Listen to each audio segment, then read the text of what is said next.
শংকৰ সৰ্ব গুণাকৰ যাকেৰি নাহিকে উপাম 8টা শব্দ আছে তাৰ মানে এই 8টা শব্দ যে শংকৰদেৱক গোটেই সামাৰাইজ কৰি পেলাইছে সামাৰাইজ কৰি কৈছে কি যে তেওঁ যাকেৰি নাহিকে উপাম তাৰ মানে শংকৰদেৱৰ লগত কাৰো তুলনা নহয় তুলনা কৰিব নোৱাৰি ইজ বিয়ণ্ড অল কম্পেৰিজনছ এই কথাটো কিন্তু মাধৱদেৱে অতি সুন্দৰকৈ তাক ব্যাখ্যা কৰিছে আৰু তাৰপিছত বহুত কথাই কৈছে এইবিলাক বেলেগ কথা কিন্তু মাত্ৰ 8টা শব্দৰ ভিতৰত শংকৰদেৱৰ টোটেল যিটো এছেছমেণ্ট টোটেল যিটো এপ্ৰাইজেল টোটেল যিটো ইভালুৱেশ্যন সেই ইভালুৱেশ্যনটো ভেৰি ছাকচেছফুলি ডান বাই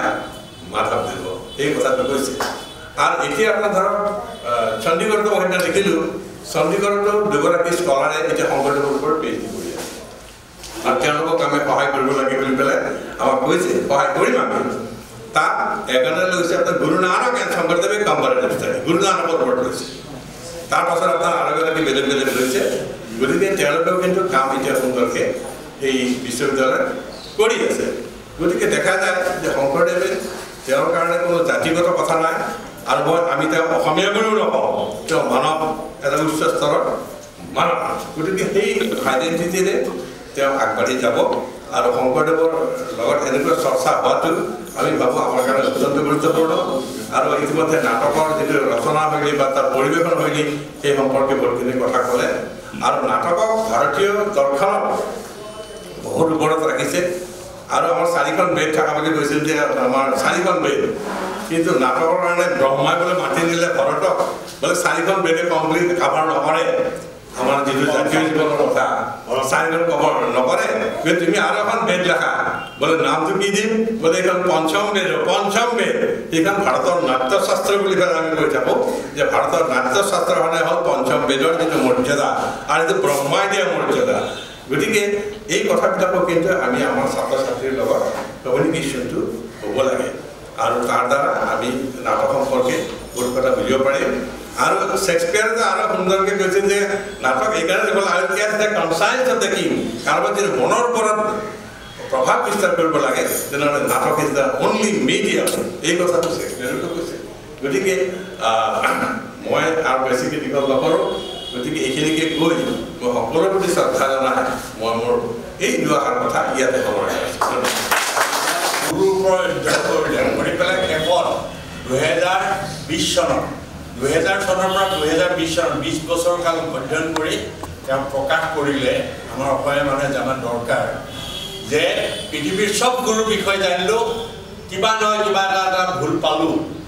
এজনেই গুৰু পালোঁ এইজন ভাৰতবৰ্ষৰ অসম প্ৰদেশৰ শ্ৰীমন্ত শংকৰদেৱ তেখেতে সৰ্বকালৰ সৰ্বশ্ৰেষ্ঠ গুৰু নহয় তেখেতসকলে যিটো আপোনাৰ শংকৰদেৱৰ যিটো অংকীয়া ভাওনাটো তেওঁলোকে প্ৰশিক্ষণ দিছে আৰু প্ৰশিক্ষণ দিয়াৰ পিছত তেওঁলোকক অভিনয় কৰিবলৈ দিছে আৰু সেই অভিনয় কোনে কেনেধৰণে কৰে তাৰ যিটো এক্সেলেঞ্চ কোনে ইমান এক্সেলেণ্টলি কৰিব পাৰে নিখুঁতভাৱে কৰিব পাৰে তাৰ ওপৰত ভিত্তি কৰি তাত তেখেতসকলক কিন্তু বঁটা প্ৰদান কৰা হৈছে আৰু বঁটাৰ যিটো ধন তেওঁলোকক দিয়া হৈছে স্বীকৃতিৰ লগতে এটা ধনো দিয়া হৈছে ধনটো ধৰক প্ৰথম পুৰস্কাৰ 70,000 টকা দিয়া হৈছে তাৰ ছেকেণ্ডটো 50,000 টকা পিছত থাৰ্ডটোক বোধ কৰোঁ 30,000 টকা আৰু একেবাৰে পঞ্চমটোক 20,000 টকা গতিকে তেওঁলোকক দিছে মানে কি তেওঁলোকৰ নিজস্ব খৰচা এটা আছেতো আৰু যেতিয়া নাটক বোলা বস্তুটো এককভাৱে নহয় কবিতা এককভাৱে লিখিব পাৰি কিন্তু নাটক কিন্তু এককভাৱে লিখিব নোৱাৰি গতিকে নাটকত বহুতখিনি তাৰ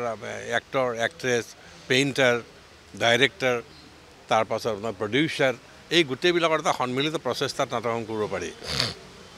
আৰু শংকৰদেৱৰ নাটক এখন কৰিব লাগিলে শংকৰদেৱৰ যিটো নাটকৰ যিটো ষ্টাইল সেই ষ্টাইলটোতো তেওঁলোকে জানিব লাগিব যে শংকৰদেৱে কি আচলতে কৈছে আৰু তাত মাটি আখৰাৰ কথা আছে কিবা কথা আছে এইবিলাক বহুত কথা আছে গতিকে অন্ততঃ তেওঁলোকক এমাহ তেওঁলোকৰতো আপোনাৰ প্ৰশিক্ষণ লাগিবই গতিকে সেইকাৰণে তেখেতসকলক সেইটো উদ্যোগ হিচাপত এটা তেওঁলোকক অনুপ্ৰেৰণা দিয়াৰ কাৰণে এই কামটো কৰিছে আৰু ইয়াত সত্ৰ মহাসভা আছে আৰু সতীৰ্থ সন্মিলন বুলি এটা সন্মিলন আছে তেওঁলোকে এই কামটো অতি নিষ্ঠাৰে কামটো কৰিছে আৰু ইয়াত এটা বিশেষ বক্তৃতাও দিবলৈ মাতা হৈছিলে আমাৰ মহন্তদেৱক তেওঁ নিজেও সত্ৰাধিকাৰ গতিকে শংকৰদেৱে নিজেই কিন্তু নাটকৰ বিষয়ে বহুত কথা লিখি থৈ গৈছে আৰু সেই যিটো স্পিৰিট নাটকক যিটো অভিনয় কৰা যিটো স্পিৰিট সেই স্পিৰিটটো কেনেকৈ আনিব লাগে আৰু সেই স্পিৰিটটো কেনেকৈ তাক আমি বাস্তৱায়িত কৰিব লাগে আৰু এটা এই কথাৰ পৰা ক'ব খুজিম যে শংকৰদেৱে আৰু এটা কথা কৈছিল যে অভিনয় মানে কি what does it mean acting mean অভিনয় বোলা বস্তুটো হৈছে কি যে কেৱল কথাখিনি ক'লোঁ সেইটোৱে অভিনয় নহয় শংকৰদেৱৰ মতে যে মই কথাখিনি কৰি দিছোঁ যে oral presentation doesn't mean acting তাৰ লগত হৈছে কি চকুৰ যিটো ভাষা চাবদে language of your eyes language of your lips language of your মুদ্ৰা হাতৰ মুদ্ৰা এইবিলাকৰ মাজতো কিন্তু এটা লেংগুৱেজ আছে আৰু সেই লেংগুৱেজক কিন্তু আপোনাৰ কথাৰে আপোনাৰ সেইটো আকৌ কম্পেনচেট কৰিব নোৱাৰি শংকৰদেৱে সেইকাৰণে এই যিটো এটা টোটেল মানে যিটো সংগীত নৃত্য বাদ্য এই গোটেইখিনি সন্মিলিতভাৱে কৰিব খুজিছিল এইটো কিন্তু বহুতেই কৰিব খোজা নাই আগতে নাছিল গতিকে সেইকাৰণে দেখা যায় যে শংকৰদেৱৰ ক্ষেত্ৰত এটা ইউনিকনেছ এটা এক্সিলেঞ্চ এটা আছে আৰু সেই কথাটোকে এখেতসকলে ছাত্ৰবিলাকৰ মাজত নতুন পুৰুষৰ মাজত সেইটো আনিবলৈ যত্ন কৰিছে আৰু সেইটোৰ ভিত্তিত তেওঁলোকক পুৰস্কাৰ প্ৰদান কৰা হৈছে আৰু সেই পুৰস্কাৰে নিশ্চয় তেওঁলোকক অভিভূত কৰিব তেওঁলোকক অনুপ্ৰাণিত কৰিব সামাজিক সাংস্কৃতিক সংস্থা সতীৰ্থৰ জৰিয়তে আমি আজি সমাজ জীৱনলৈ বৰঙণি আগবঢ়া কেইবাজনো বৰেণ্য ব্যক্তিক আমি বিভিন্ন অভিধা প্ৰদান কৰিছোঁ আমি প্ৰথমেই অভিধা প্ৰদান কৰিছোঁ সমাজৰত্ন বঁটা প্ৰদান কৰিছোঁ বেণুধৰ তুমুং ছাৰক তেখেত এজন বিশিষ্ট শিক্ষাবিদ আৰু সমাজকৰ্মী তেখেতক আমি সমাজৰত্ন বঁটা প্ৰদান কৰিছোঁ আমি প্ৰদান কৰিছোঁ সত্ৰৰত্ন বঁটা বাঘৰগৰাই সত্ৰৰ সত্ৰাধিকাৰ হিৰু মহন্তদেৱক আমি সত্ৰ মহাসভাৰ বাঘৰগৰাই সত্ৰৰ সত্ৰাধিকাৰ হিৰু মহন্তদেৱক আমি সত্ৰৰত্ন উপাধি প্ৰদান কৰিছোঁ তৃতীয়তে আমি সমাজ হিতৈষী অভিধাৰে অভিহিত কৰিছোঁ বা উপাধি প্ৰদান কৰিছোঁ বিশিষ্ট পণ্ডিত ডক্টৰ দয়ানন্দ পাঠক ছাৰক লগতে আমি বৰেণ্য ব্যক্তিসকলক আমি অভিনন্দন জনাইছোঁ অনুষ্ঠানটোত সকলোৱে সহযোগিতা আগবঢ়াবৰ বাবে সকলোৰে প্ৰতি আমি কৃতজ্ঞতা জনাইছোঁ আৰু সতীৰ্থই অংকীয়া ভাওনাই হওক দুজনা গুৰুৰ সৃষ্টিৰাজি প্ৰচাৰ প্ৰসাৰৰ ক্ষেত্ৰত যৎপৰোনাস্তি পৰিকল্পিতভাৱে কৰ্মপন্থা আগবঢ়াই যাব অনাগত দিনত আৰু তাৰ কাৰণে আমি সকলোৰে সহযোগিতা বিচাৰিছোঁ